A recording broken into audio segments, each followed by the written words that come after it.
Hey, this is David Johnson, running back of the Arizona Cardinals, and you're listening to the Fantasy Footballers Podcast.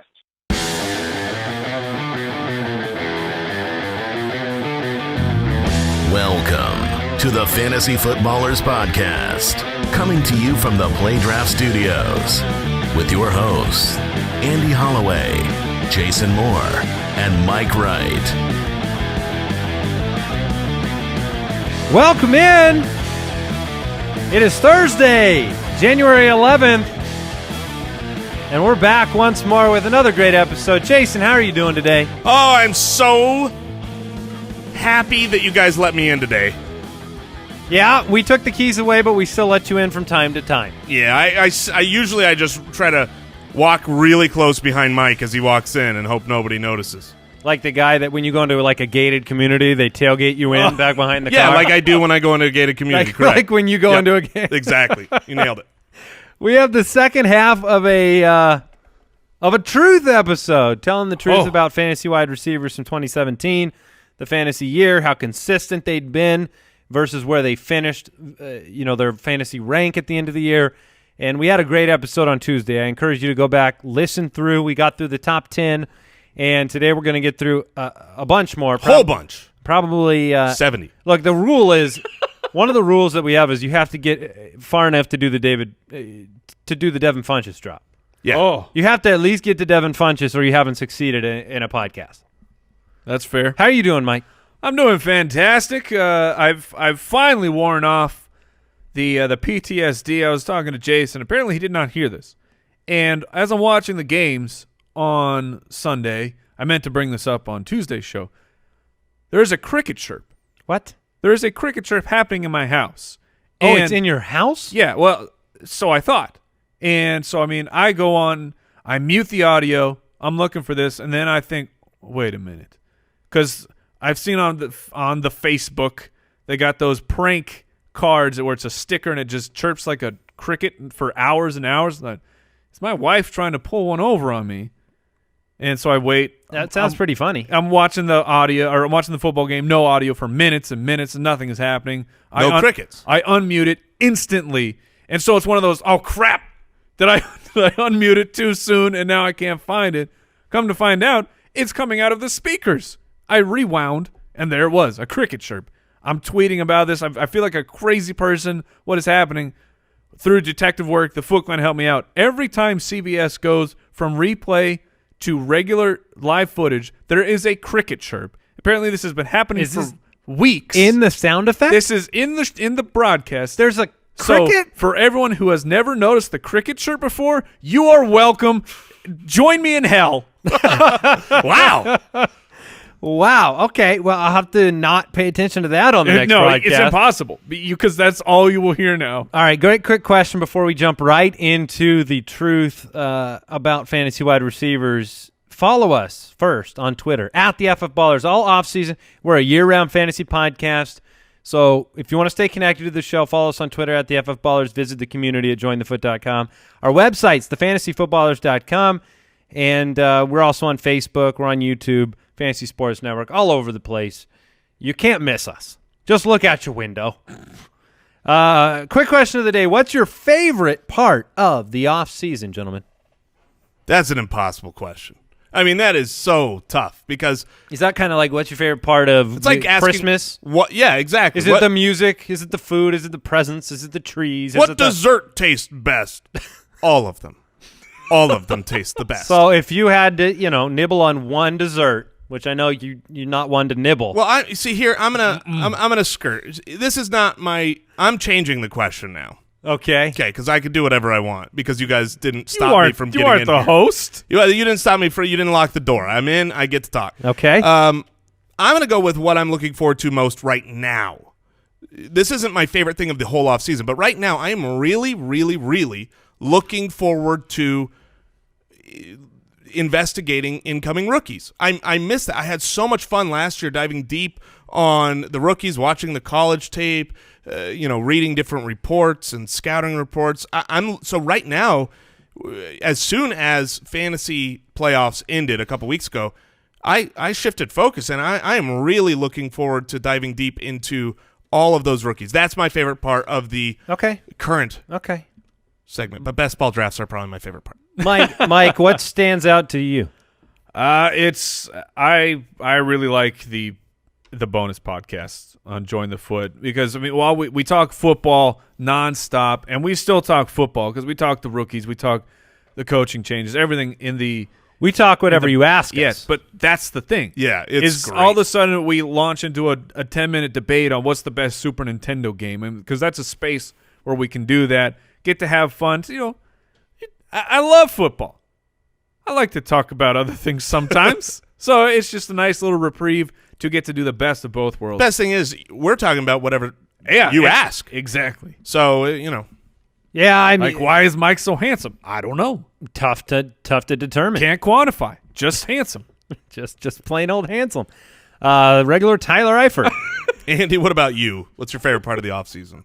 I'm struggling like you would with a dessert buffet here. Yeah.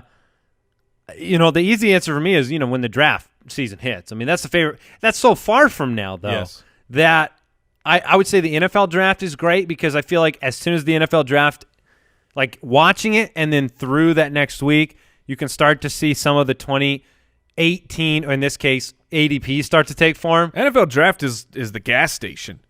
I mean, fuels you. Yeah, it fuels the fantasy rocket. I mean, if by then we're still cruising, but then you hit the turbo boost because you've restocked. Yeah, you're driving from Arizona to Disneyland. Yep. You just hit the border, California, and I'm ready for the home stretch.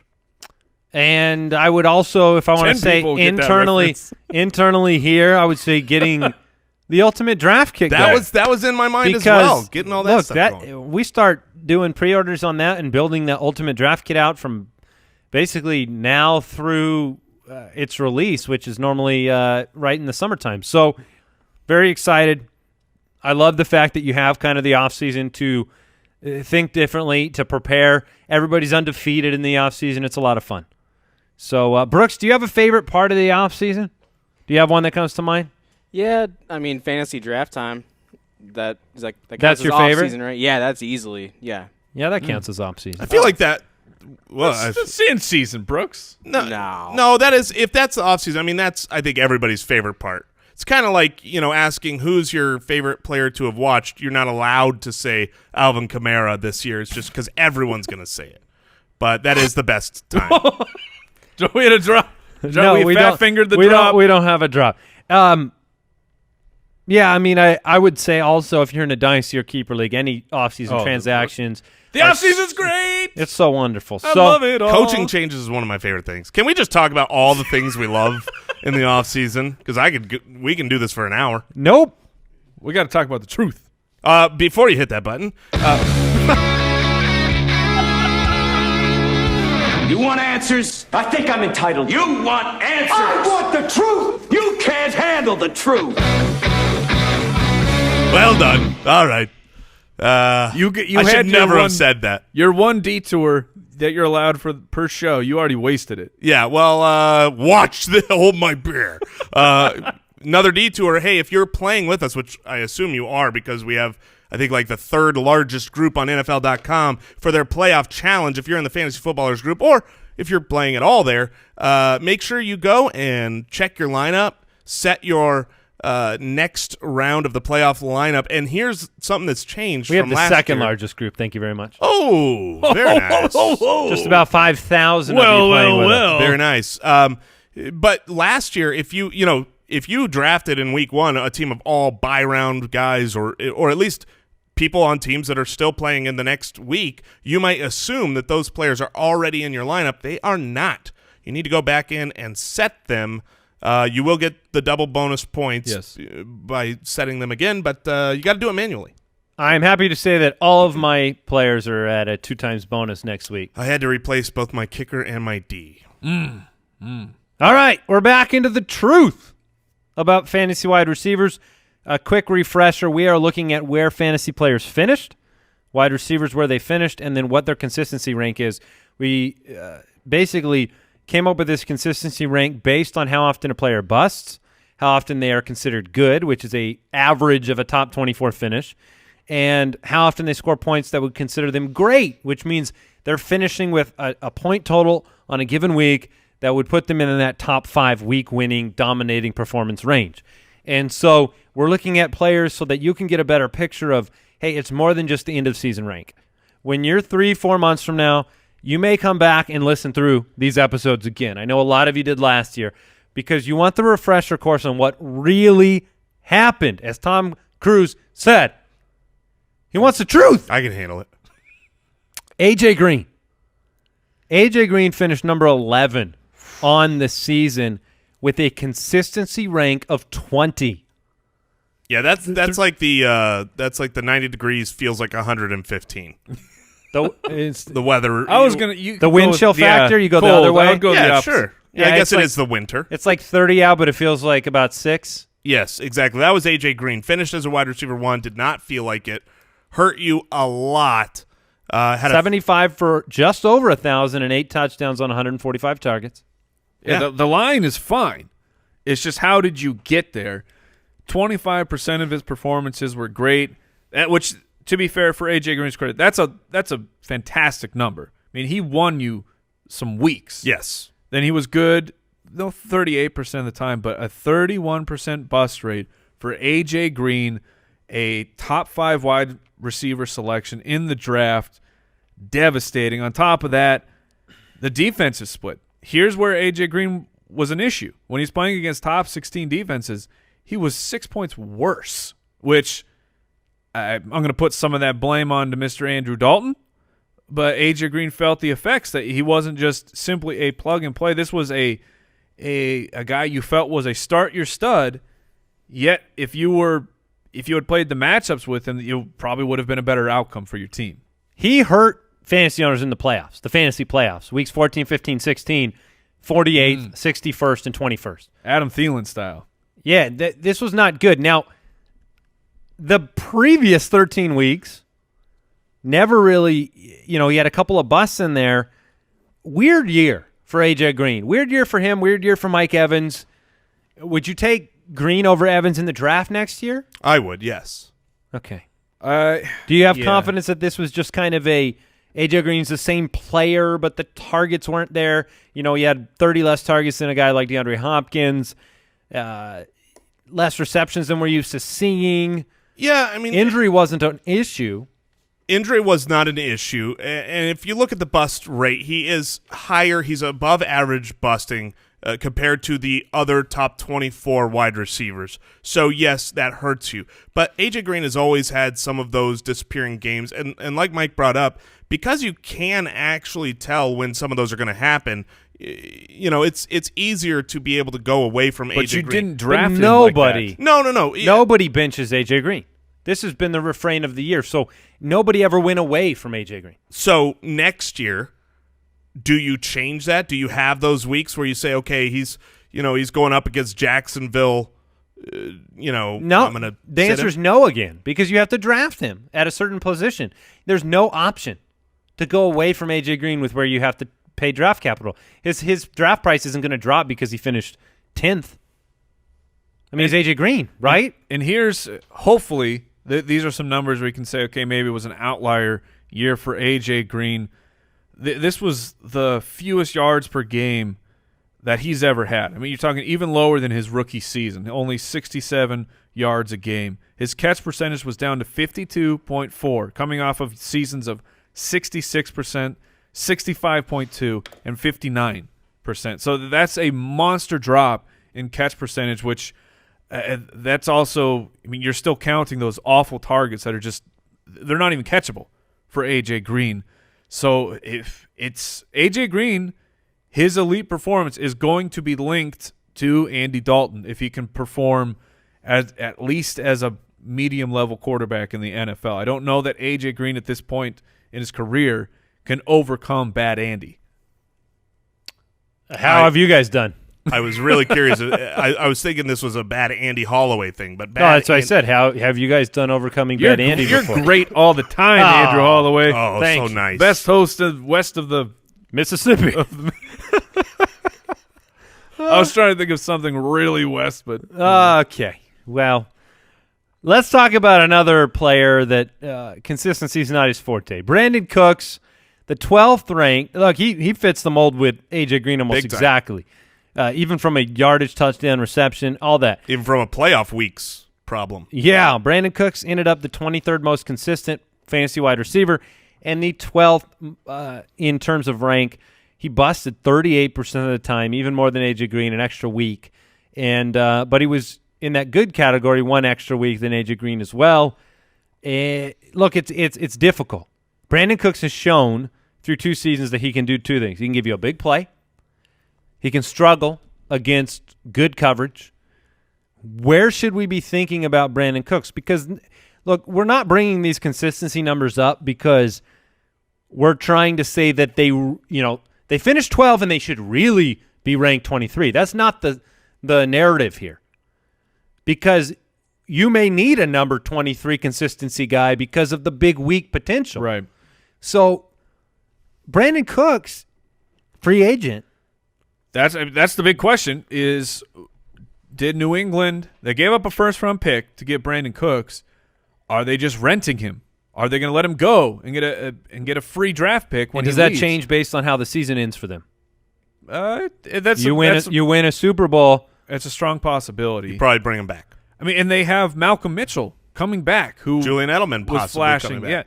Yeah, and what's hard for fantasy players through week 12, the game against Miami, he was actually chugging along at a pretty solid rate. He'd only really hurt your team 3 times to that point, and then it was just 3 out of the next 5 games were really rough.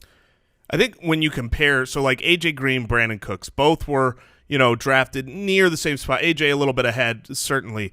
But coming into next year, depending on how the playoffs finish out, if they're going anywhere near the same, Brandin Cooks, what he didn't give you this year, which you kind of expected, you knew going in, he's a little bit more boom bust, but I don't think he gave you enough of the carry my team weeks. Oh, completely agree. He only had 2 times on the season that he scored more than 20 points.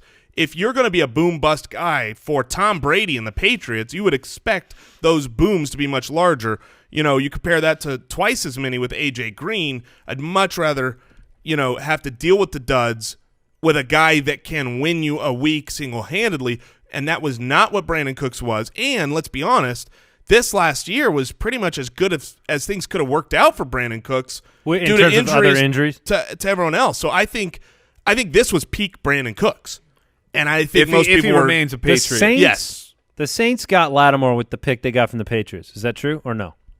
I would have to. I guess that's probably not. They had 2 first-round picks. Yeah. But I don't the think Patriots was a later pick. Yes, I don't think that is. I mean, it's just interesting. The Saints go from being a non-playoff team to a great team this year. Sans Brandin Cooks in that offense. It's just interesting that they didn't need him. We see the numbers. He fulfills a role, but his consistency is not there. I want to move on to this next player because look, he deserves this from me. And no, you didn't have 1,000 yards, but you did catch the ball 74 times, 10 touchdowns, and you just got paid to be the number 1 probably for Aaron Rodgers. And I got to apologize to Davante Adams. I got to do it in front of my friend Jason Moore, who has vehemently supported Davante Adams. And look, I haven't. I've doubted him. I've turned elsewhere. You've more than doubted him. You have disparaged the man. The man without 1,000 yards, yes. Oh, you're doing it again. This is a terrible The man apology. the man without 900 yards. The man with 22 touchdowns in the past 2 years. Man who played with Brett Hundley. Should get a I'm apologizing to you on behalf of Brett Hundley. Kind of. No, Davante Adams, at the end of the day, 13th ranked fantasy wide receiver outside the top 12, wide receiver 2. But Davante Adams, what's his consistency number, His Andy? consistency rank was number 7, very similar to a guy like Larry Fitzgerald this year, where you could count on him regardless of the quarterback situation. Now, he had a strange home road split. He was Tyreek Hill. It happened again. It did, yeah. Davante Adams, 1 touchdown at home. but 10 on the season, which is 2 straight years of That's double digits, and he only busted 21% of the time despite not having Aaron Rodgers. I think, Green Bay saw what Jason saw, which is a really good wide receiver who's especially good after the catch, who they can pair with Aaron Rodgers for the next 4 years. And that's all it comes down to. I mean, Davante Adams might very well be the best value at wide receiver in next year's draft. Yeah, I see. That was exactly what I was thinking early on, and then I realized Jordy will go ahead of Davante Adams. Maybe something's going to happen. Yeah, Jordy or Cobb, someone's either taking a really big pay cut or someone's getting shipped out of town. It's selfish here. I don't want to talk about Davante Adams because I think Davante Adams next year is a locked and loaded top 10 wide receiver. Like, without a doubt, I'll draft him extraordinarily high. The problem is, I think we're going to talk about him enough in the offseason where he'll be drafted high. I would really like to get some Davante Adams in the 3rd round. Would you just take the lowest of Adams and Jordy? No. You'd rather have Adams. I would much rather have Adams than Jordy at this point. There is far more risk. Take injury out. There is far more risk with the age of Jordy Nelson. Yes, there is risk that Jordy's just lost it. I mean, he's 32 years old, and even if he is still good, and which Jordy is a great wide receiver in general, they're gonna play towards the future, and I think this becomes the year of Davante Adams. Well, and here's the thing: Aaron Rodgers is massively underpaid. Now the team doesn't technically have to do anything about it. He's under contract for 2 more years. But the number 2 and number 3 largest cap hits for the Green Bay Packers next year, Randall Cobb, number 2, and Jordy Nelson, number 3. And Davante Adams is down at 7. So 3 of your 7 highest players are wide receivers. You can't succeed in the NFL with a payroll like that. Jordy Nelson would – This is the last year of his deal. They can cut him for a $2.3 million dead cap. But it clears. But he would be paid around. It would clear $10 million in cash. Randall Cobb is a 3.25 dead cap he would carry if he was cut, and you would free up a little over $9 million. So I think it's going to be Jordy. It's tough decision for the incoming GM. For brand new GM that is going to want to make his mark on this roster in some capacity. So it's going to be interesting. Regardless, this is all to say Davante Adams is the player to count on there. I'll be shocked if they go status quo. That's all right. what I'll say for now. Doug Baldwin. These numbers are shocking from Doug Baldwin. The consistency range. 75 receptions for 991 yards. About 100 more than Davante Adams. And 8 touchdowns on 117 targets in an up-and-down odd year for Seattle. Ended up as the 10th most consistent wide receiver. That's the number that's confusing to me. How do you mean? That because you feel like he was him to very be much worse than that. Yeah, one, it didn't feel like that. It felt like Doug Baldwin, he's giving you big games 19% of the time, but it felt like he was not giving you those you wanna know consistently. Why? And just saying, finishing with 75 for under 1,000 and 8 touchdowns to only be busting 19% of the time. I mean, thank you, Doug Baldwin, for spreading out your production.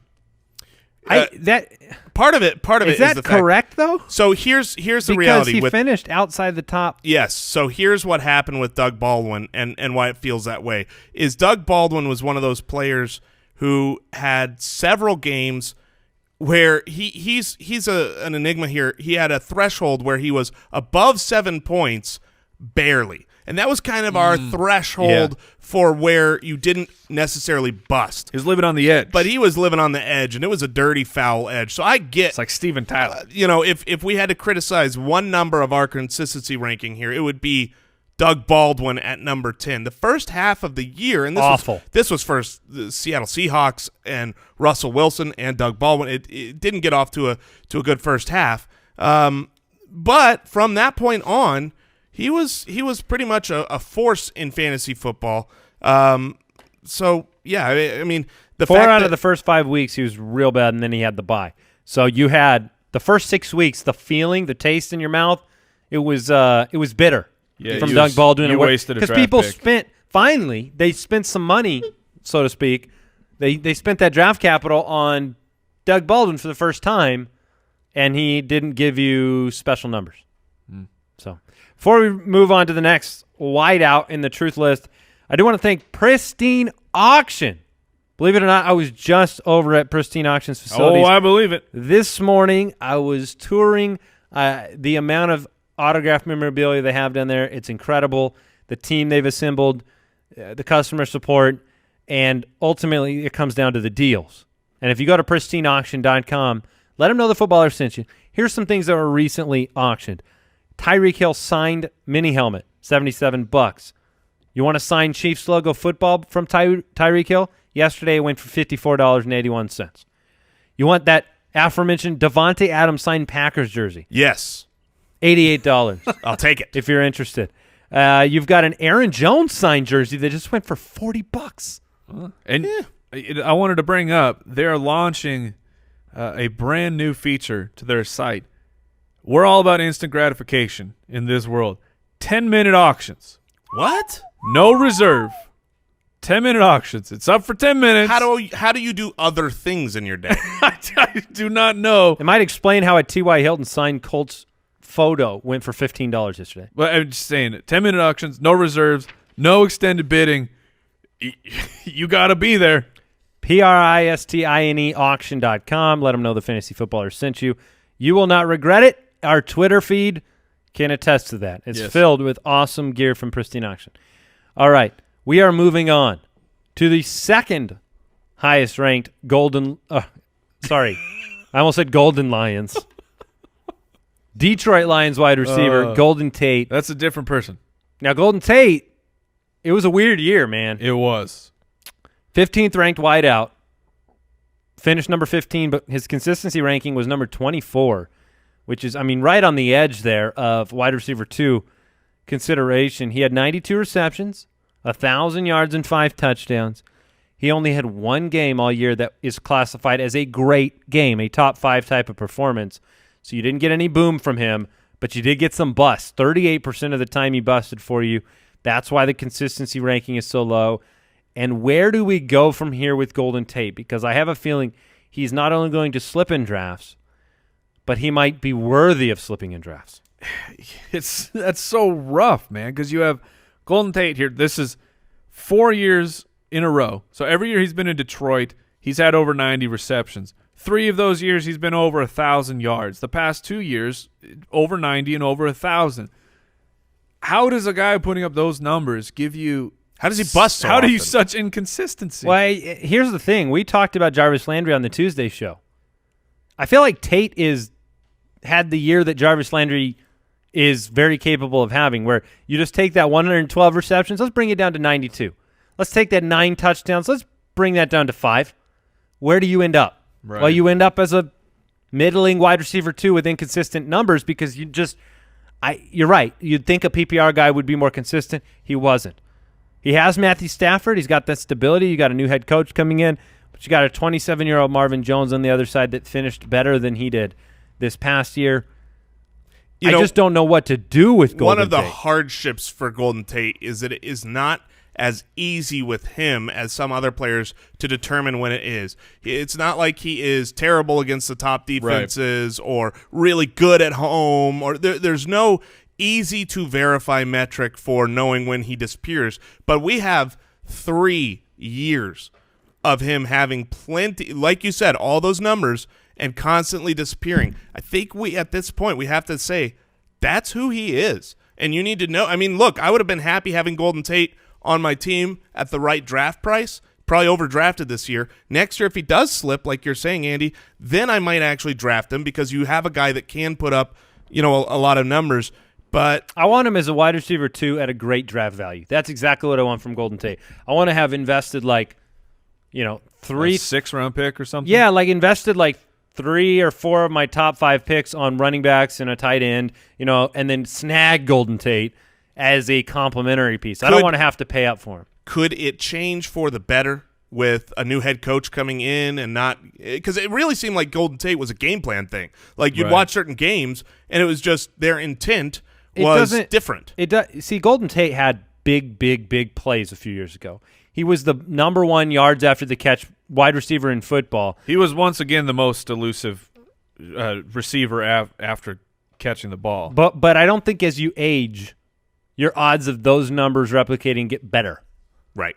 And they've stayed. He did it again though. No, he didn't. He had 5 touchdowns. No, but I'm saying he is the past 4 years. 3 of those 4 years, he's been the most elusive wide receiver after the catch. Yes, but part of the reason for that is because of the percentage of his catches that are done on those moving screens where you can beat that first guy. So the last 3 years, I mean, Jason's right. He had the monstrous year his first year in Detroit. But you're going back and grabbing at 2014 now. That was 99 for 1,300.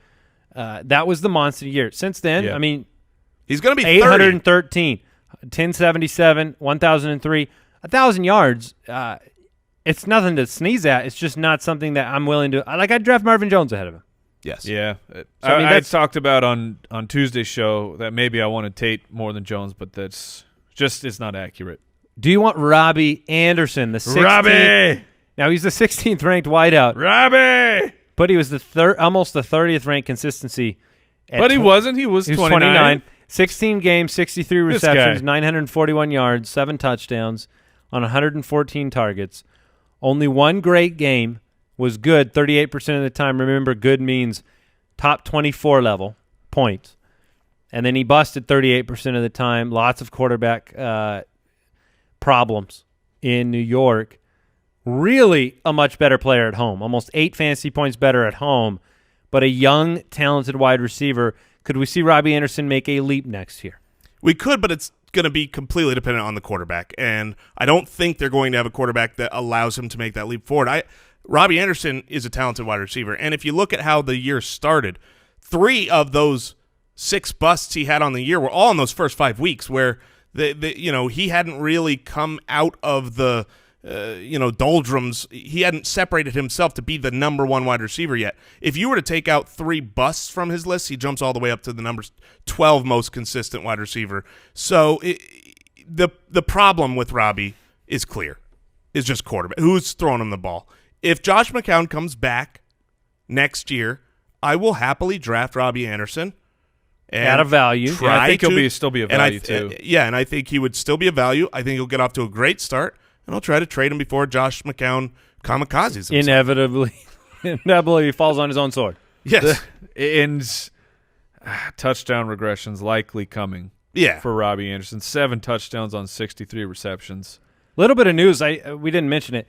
The Raiders did officially hire Paul Gunther as defensive coordinator and Greg Olsen as the offensive coordinator. I do not like the Greg Olsen hire. No. Nope. It reeks of old school, and they want to run the ball. A retreaded name who I've never liked. So I'd take that for what you will. I've never been a Greg Olsen fan. I'm just the coach. Coach. We'll see. I mean, what they're investing. I know you're super skeptical of Gruden. I think he'll have some success there. Once again, I don't think Gruden is a bad coach. What you have invested into everything is all in on John Gruden fixing everything. To do that, to put any of that on anyone of just one person is a mistake. His name better be Bill. Mike Shanahan got a similar situation in Washington, didn't work out. Right. Gruden has a lot of respect in league circles, so we'll see what happens. All right, number 17, maybe the hottest of all topics. Yes. For sure. This is the guy we've all been waiting to get to. Mike Evans. Everyone wanted to crown him. Give him that top 3 moniker at the beginning of the season. Well, 15 games, he had 71 receptions for just over 1,000 yards and 5 touchdowns on 135 targets. So the targets, Mike, you should look this up. Last year he was over 170, wasn't he? I'm pulling it up right now. This year, 135. We said before the year there's no way that number replicates. But I don't know if any of us saw him dropping to where he was. He had 0 great games. It's really a shame that last year in the preseason he had such a good preseason because I was very much down on Mike Evans in the early offseason, but he looked so good in preseason that I said, he's going to overcome it. And the truth is I do think he's a great wide receiver. And when you look into how he was inconsistent or how he disappointed you, I think it's surprising. I know it surprised me because what I thought without looking into it was that, look, Mike Evans, he had to deal with Jameis being out for a while, and he had a lot of games that just completely crapped your team and, a couple boom games. That's what I thought. Like, that was the feeling, and that's completely wrong on Mike Evans in the sense that he only busted 20% of the time, which is better than the average of the top 24. The real issue with him was that he never really boomed. He didn't have a single game over 20 points in the in half-point scoring. Not one. The whole year. That's what he made his living doing the year before. Now he's a great bounce-back candidate for a lot of reasons, though. Yes. One being his monstrous size and only having 5 touchdowns. I mean, you look at a guy like Evans as the inverse Jarvis Landry. Landry with 9 touchdowns this year. Evans is a double-digit candidate yes. every single season. He also started the year pretty darn great with Jameis Winston, and then you had quarterback issues, and he never got from the Carolina game basically midway through the season and beyond is when he really, really let you down. But here's the thing. Mike Evans is one of 3 receivers ever to have 1,000 yards each of his first 4 seasons. I mean, that's you can't fluke your way into that level of production that has been, if I remember correctly, it's A.J. Green, Randy Moss. That's it. So I still believe in Mike Evans long term. But what are you willing to pay for him? Yeah, I would pay top 5. No, I'm talking top 5 wide receiver. Were you talking redraft? Are you drafting right him over AJ? Redraft. Are you taking him over AJ Green next year? Oh, it's a good question. That's a very good question. They're going to be really close in my rankings. You're taking him over Michael Thomas? No. Are you taking him over Keenan Allen? No. So then not over Julio. Not over Odell Beckham. No. Not over Hopkins or Brown. Nope. So he's the back part of the wide receiver. I was going to say ones. back of the second round, which is Evans will slip in drafts this upcoming year, which is very nice. So I'm still interested in him. And Jameis, what I was going to say is, did he trick us again with the final half of the season when he was playing great? Yes, he was turning the ball over, but for fantasy purposes, he was playing great football. So will that continue to next year, or was it just another let's buy into Jameis and the Bucks again? We should talk about that during the offseason. Maybe we will. Alshon Jeffery was the 18th ranked wide receiver, but had a consistency ranking of 12. So despite finishing at 18, he was more consistent than many a wide receiver. He busted only 25% of the time. He only had one great game, but he was very consistent in that middle round. He was really surprisingly consistent. Only 57 receptions. Yeah, really surprisingly consistent this year. When you look at the reception total, and what's amazing is that 2 of his bust games came without Carson Wentz at the end of the season. So, it took him a while, I think, to really become the clear number 1 for the Eagles. But next year with Carson Wentz, who I believe will not be able to be a rushing quarterback to the same level as he was this year, which hurts him, hurts the offense a little bit. But it does mean that he's got to stand in that pocket, throw the ball a little bit more. I like Alshon going forward. They just signed him to a 4-year deal.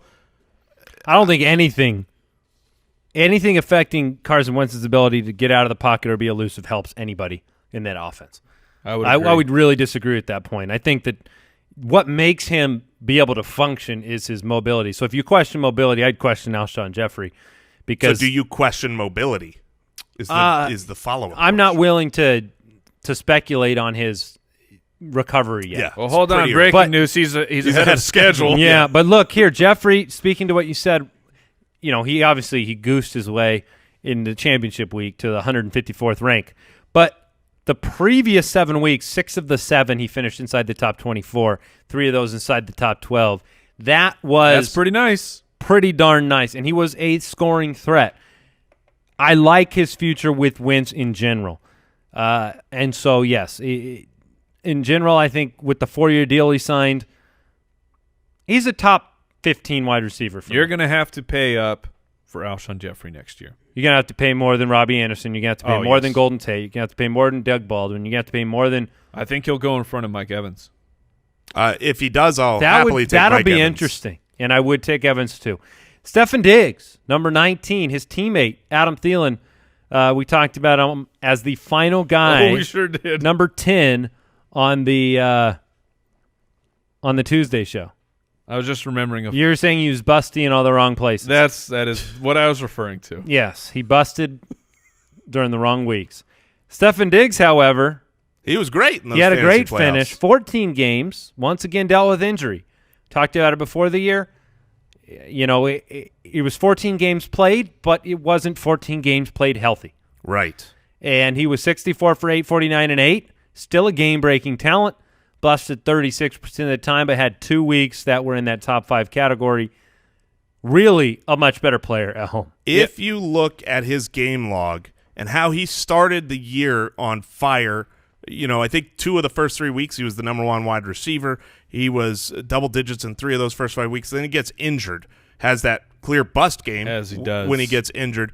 And then as he came back, it seemed like he struggled to get back. But by the end of the year, he was, you know, rock solid. We just said it. In the fantasy playoffs, he was great. I think Diggs has the chance here to be – I mean, it all comes down to health, and so this was one of the reasons I bought in. I really liked what he was doing this past offseason to ensure health, and it still didn't happen. If he plays a full 16, I don't think anyone's going to end a year unhappy with having Stefon Diggs, but we can't predict injury around here.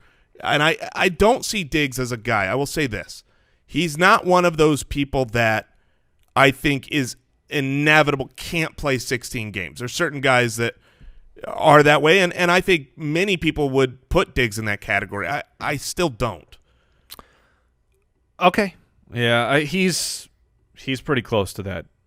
For you? For me, as far as injury, it's not going to scare me away from drafting him, but the numbers, the splits on him, Andy it would scare me away from leaning on him.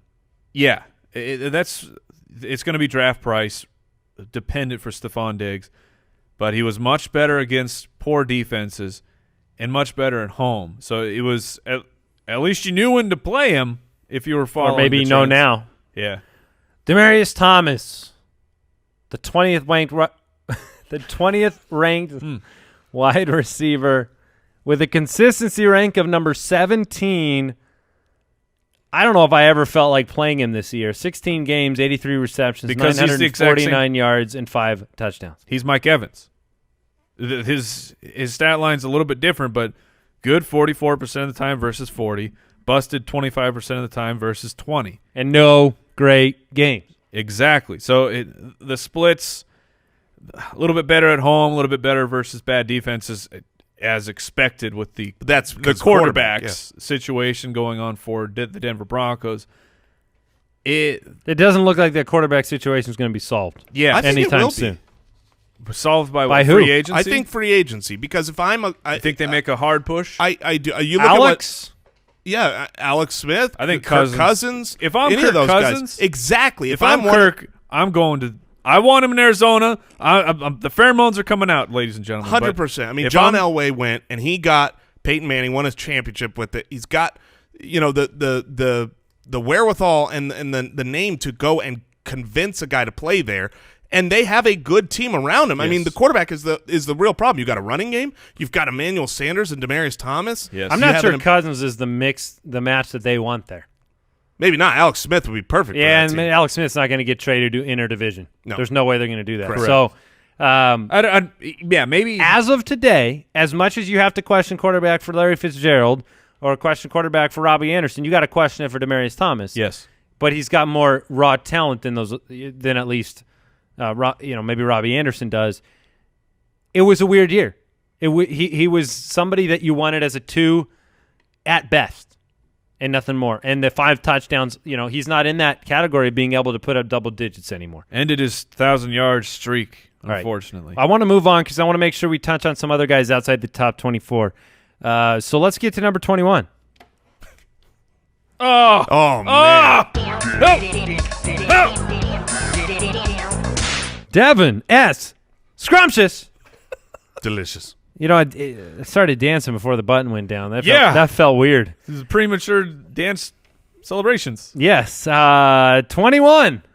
Devin Funchess, consistency rank of 27. His year was strange, obviously, with Kelvin Benjamin being traded away early. 63 for 840 and 8 on 113 targets.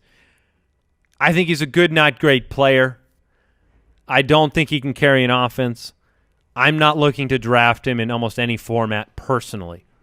I don't look at him as somebody that I can easily predict. Not only did the Kelvin Benjamin trade affect what they could find, you saw in the playoff game, Clay come out of the woodwork. You had Greg Olsen coming off the injury, still dealing with the foot. You got Christian McCaffrey out of the backfield. I'm going to be as hands-off to Devin Funchess myself as anybody next year. And we will disagree with this in the offseason, I am sure.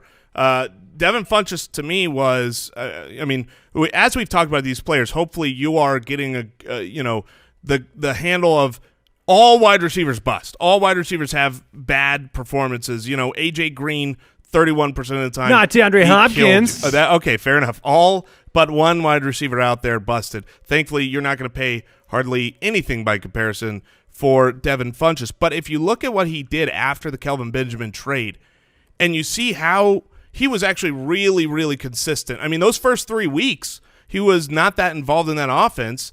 Those are 3 of his, bust weeks. And again, just like some other players, if you were to remove those 3 busts, he'd actually be the 12th most consistent wide receiver from week 9 on. You're telling me if you take his busts out, he's more consistent? Yes, I'm saying if you take his busts out. But my point is, I like that.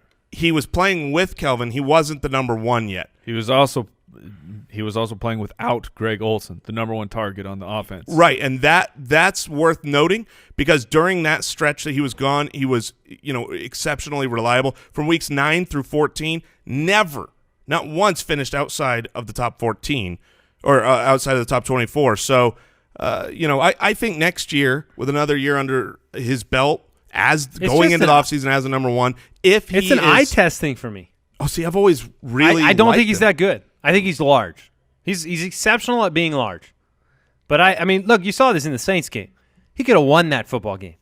All he had to do was cut back on that ball. He had beaten him and didn't make an athletic move. I don't know. For me, the eye test says Devin Funchess is a good player. He's not a great player. I would agree with that. I would not want Devin Funchess as my number 1. Do you want him in your top? Do you want him as a top 20 guy next year? Yeah, he'll probably be around 20. Probably. I mean, maybe we're not really disagreeing when it comes to rank. I'm willing to concede he'll be in that 20 range. All right. So, Juju Smith-Schuster, number 22. Star is born. Number 22, consistency rank. Rookies are the most difficult to kind of, lean on any consistency ranking. Personally, I don't like looking at it because a rookie develops over the course of the year their role, their ability, their understanding, their route tree, all of those things. Juju came to life. And 58 receptions, 917 and 7, big playability, 80 targets. He busted. Also had some big games. I would draft Juju over Devin Funchess next year.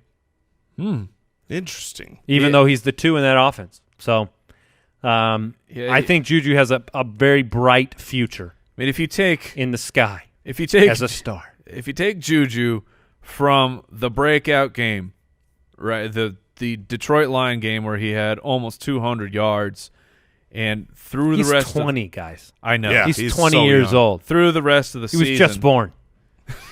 When he says a star is born, that's what he meant. Right. Was born. Our favorite thing of prorating out. Oh yeah. Oh yeah. Let me know. Give me the proration. So from the Detroit game all the way out, 16-game season, he would be 94 for 1,568 and 9 touchdowns. People should know that Detroit game, that wasn't late. No, that was before the bye. No, but I'm saying that proration, while crazy, illustrates his ability to have a sustained, dominant. Also, he was without production. Antonio. He was Brown. without Antonio Brown for 3 games where he put up great numbers. Which that's a checkbox in his favor. If he has to be the one for the Pittsburgh Steelers Oh, not a problem. That's a 10-game span in which you said 3 games he was missing Antonio Brown. He has the ability to do it, and all I'm saying is when you have an offense that can produce at that level, this is Roddy White and Julio Jones. This is not, the two is not worth considering. This is Eric Decker and Brandon Marshall, right? You can have a 1,000+ yard season, obviously, and be a value there, and he's going to get drafted obviously much lower than Antonio Brown, and I think I would take him over Funchess because he's 20 years old and has a better offensive system around him. I'm very intrigued to see where Juju goes in drafts because I think it's going to be very high. Nelson Agholor was the 23rd ranked wide receiver this year, a consistency rank of 24. You have to give a shout-out to Nelson Agholor for turning the career around. 16 games, 768 yards, 8 touchdowns. That was the big number. Only one game that was kind of out there as a great dominant performance. 44% good games. What do we think of Nelson Agholor heading into next year? Is he that complimentary Alshon Jeffery piece at best? I mean, when you look at Agholor and Jeffery versus Tate and Marvin Jones, I mean, how do you see those pairings? I would rather have the Tate and Marvin Jones pairing. Again, this is so early to speculate, but I do worry just because of how late he was injured that it's not fair to ask Carson Wentz to come back and be the mobile, rushing, evading everything quarterback that he was, prior to tearing his ACL right at the beginning of a short recovery. And that's where you saw Agholor excel. The broken plays, the scramble arounds, Nelson Agholor. I like scramble around town, and he'd find him, and that's where Agholor would, break a defender and in half, and then jaunt his way to a touchdown. So I worry about Agholor, but he certainly proved the haters wrong this season, and I think he's going to be a good quality wide receiver. I just think I'd much rather pick him up halfway through next year than draft him. Yeah, it's probably hard to expect Carson Wentz to be the exact same player outside the pocket. I would hope that you could compare him to a guy like Donovan McNabb, who tore his ACL back in 2006 and was still an evasive player afterwards, even though the play dipped a little bit.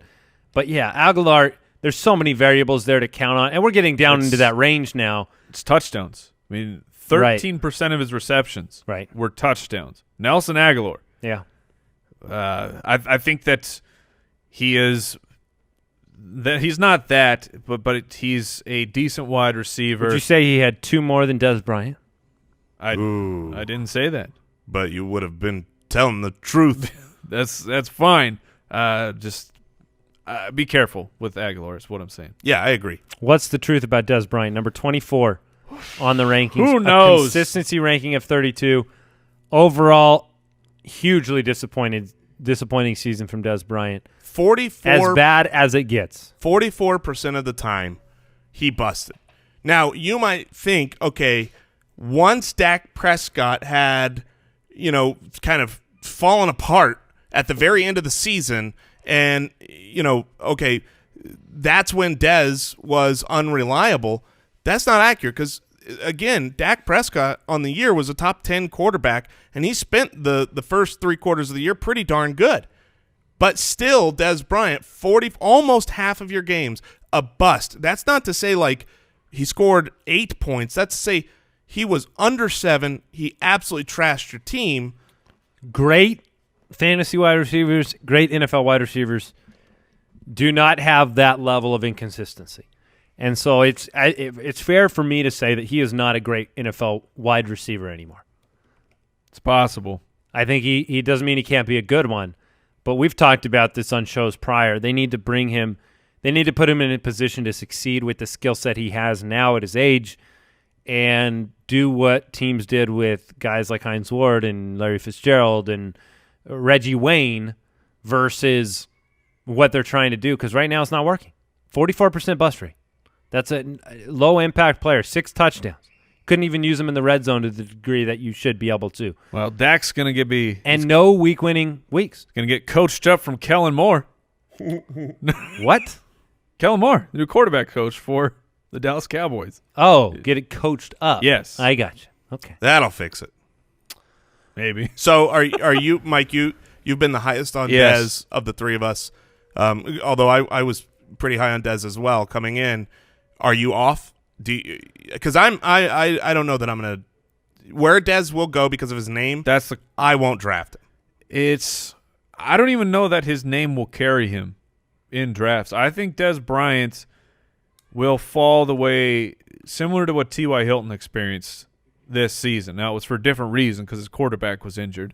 But T.Y. Hilton, I mean, he was a 5th or a 6th round pick. I would not be shocked to see Dez Bryant in that range.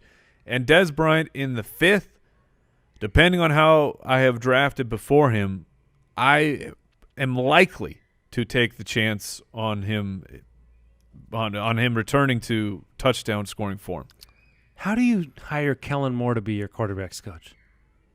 You say, hey, Kellen Moore, you want to be the quarterback coach? But he was just a backup at 28 years old. But I guess that's a lot older than Dak Prescott. Just because someone doesn't physically have the skill set to play quarterback in the league, Kellen Moore is one of the most winningest quarterbacks in college history. No. I'm not saying he's not qualified to do. It just seems like a strange thing to have the backup on the team all of a sudden become the coach for the guy that's ahead of you in the depth chart. That just seems like a strange What fit. It sounds like to me is they knew for instance, he couldn't play. It basically feels like they're not hiring a quarterback coach. Well, I mean, I think it's just they're saving because he was money. already there. He's already wearing the hat. But they're saving money now. I don't know what he's being paid to be the quarterback coach. Did you hear Charkandrick West is the new running backs coach in Kansas City? Yeah. I mean, that's what it felt like to me. Yeah. All right.